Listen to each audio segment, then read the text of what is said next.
ಇದಕ್ಕಿದ್ದ ಹಾಗೆ ಸರ್ಕಾರಕ್ಕೆ ನಾವು ಬೆಲೆ ಏರಿಕೆ ಮಾಡ್ತಾ ಇದ್ದೀವಿ ಅಂತ ಮನವರಿಕೆ ಆಗಿದೆ ಅಂತ ಸನ್ಮಾನ್ಯ ನಮ್ಮ ಅರಣ್ಯ ಸಚಿವರಾಗಿರುವಂಥ ರಾಮಲಿಂಗಾರೆಡ್ಡಿ ಅವರು ಹೇಳಿದ್ದಾರೆ, ಹೇಳಿಕೆ ಕೊಟ್ಟಿದ್ದಾರೆ, ತಮ್ಮ ವಿರೋಧವನ್ನು ವ್ಯಕ್ತಪಡಿಸಿದ್ದಾರೆ. ಎಲೆಕ್ಟ್ರಿಸಿಟಿ ದರ ಹೆಚ್ಚಾದಾಗ ಗೊತ್ತಾಗಿರಲಿಲ್ವಾ ರಾಮಲಿಂಗಾರೆಡ್ಡಿ ಅವರಿಗೆ? ಎಲೆಕ್ಟ್ರಿಸಿಟಿ ದರ 80% ದರ ಹೆಚ್ಚಾಗಿದೆ. ಈ ಸರ್ಕಾರ ಅಧಿಕಾರಕ್ಕೆ ಬಂದ ದಿನದಿಂದ 80% ಎಲೆಕ್ಟ್ರಿಸಿಟಿ ದರ. ಯಾವ ವ್ಯವಸ್ಥೆ ಬದುಕಲಿಕ್ಕೆ ಸಾಧ್ಯವಾಗುತ್ತೆ ಯೋಚನೆ ಮಾಡಿ. ಕರೆಂಟ್ ಬಿಲ್ ಜಾಸ್ತಿ 80% ಜಾಸ್ತಿ ಆದರೆ ಯಾವ ಕೈಗಾರಿಕೆಗಳು ಇಲ್ಲಿ ಉಳ್ಕೊಳ್ಳಿಕ್ಕೆ ಸಾಧ್ಯವಾಗುತ್ತೆ? ಈಗಲೇ ರಾಜ್ಯವನ್ನು ಬಿಟ್ಟು ಕೈಗಾರಿಕೆಗಳು ಬೇರೆ ರಾಜ್ಯಕ್ಕೆ ಹೋಗ್ತಾ ಇರೋಂಥದ್ದು. ನೀರಿನ ದರ 50% ಜಾಸ್ತಿ ಆಗಿದೆ. ಆಸ್ತಿ ತೆರಿಗೆ 50% ಜಾಸ್ತಿ ಆಗಿದೆ. ಕಸ ವಿಲೇವಾರಿ 3 ಪಟ್ಟು 4 ಪಟ್ಟು 10 ಪಟ್ಟು, ಅಪಾರ್ಟ್ಮೆಂಟ್ಗಳಿಗೆ 10 ಪಟ್ಟು. ಹಾಗೆ ಖರ್ಚು ಮಾಡೋದನ್ನು 3 ಪಟ್ಟು 4 ಪಟ್ಟು 5 ಪಟ್ಟು. ಗುತ್ತಿಗೆದಾರರಿಗೆ ಹಬ್ಬ.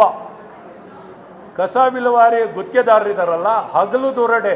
ಕಾರ್ಪೊರೇಟ್ ಕಂಪ್ನಿ ಹೆಸರಲ್ಲಿ ಹಗಲು ದೊರಡೆ, ಕರೆಂಟಲ್ಲಿ ಹಗಲು ದೊರಡೆ, ನೀರಿನಲ್ಲಿ ದೊರೋಡೆ, ಆಸ್ತಿ ತೆರಿಗೆನಲ್ಲಿ ದೊರೋಡೆ, ಕಸದಲ್ಲಿ ದೊರೋಡೆ. ಇದು ದೊರೋಡೆ ಆಗ್ತಿರೋಂಥದ್ದು.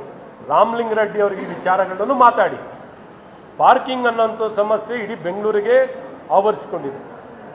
ಪಾರ್ಕಿಂಗನ್ನು ಬಗೆಹರಿಸಲೇಬೇಕು. ಅರೆ ಹೇಗೆ ಬಗೆಹರಿಸ್ತೀನಿ ಅಂತ ಸಮಾಲೋಚನೆ ಮಾಡಿ. ರಾಮಲಿಂಗಾರೆಡ್ಡಿ ಅವರೇ ಹಿರಿಯರಿದ್ದೀರಾ, ಅನುಭವಿ ಇದ್ದೀರಾ. ಬೆಂಗಳೂರಿನಲ್ಲಿ ಇವತ್ತು ಪಾರ್ಕಿಂಗ್ ವಿಚಾರನ ಬಗೆಹರಿಸೋದು ಹೇಗೆ ಅಂತ ನೀವು ಮಾಡಬೇಕು. ಆ ವಿಚಾರ ಮಾಡ್ದೇ ಏಕಾಏಕಿ ನೀವು ಹೇಳಿಕೆಯನ್ನು ಕೊಟ್ಟಿರೋವಂಥದ್ದು ಅದು ಸರಿಯಿಲ್ಲ. ಸಮಾಲೋಚನೆ ಮಾಡಿ ನೀವು ಸರ್ಕಾರ ತಗೊಂಡಿದ್ದೀರಾ. ಸರ್ಕಾರ ಜವಾಬ್ದಾರಿಯುತವಾಗಿ ನಿರ್ವಹಣೆಯನ್ನು ಮಾಡುವಂಥದ್ದು ಆಗಬೇಕು.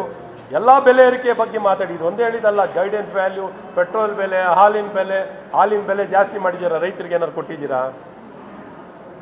ಇಂಥವು ಎಷ್ಟು ಏರ್ಕೊಂಡೇ ಹೋಗಿದೆ ಹೊರತು ನಿಮ್ಗೆ ಇಳಿದಿರೋದು ಯಾವುದೂ ಇಲ್ಲ.